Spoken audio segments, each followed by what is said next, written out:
Have you ever walked into a room and felt like something big and obvious was being completely ignored? That's what people mean when they say, "It's the elephant in the room." This expression describes a huge problem or truth that everyone is aware of, but no one wants to acknowledge.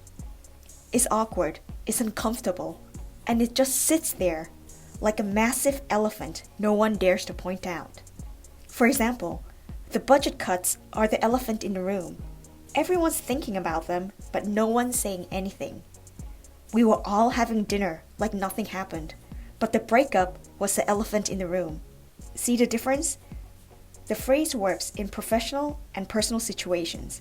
Anytime there's a silent tension that everyone feels but avoids. So where does it come from? The exact origin is unclear, but the idea likely came from old stories or writings that use the absurd image of ignoring something as huge as an elephant. One of the earliest uses appeared in a 19th century Russian fable, and it slowly made its way into English. Today is one of the most common metaphors for unspoken but obvious problems. Here's a quick tip. Don't use this phrase for small things. If your friend is wearing mismatched socks, that's not an elephant.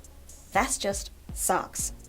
It has to be serious, sensitive, or impactful. Something worth talking about, but hard to bring up. So next time there's something no one wants to say out loud, you'll know what it is. The elephant in the room. It's a powerful way to describe silence without judgment and invite honesty with care. See you next time in Between the Words.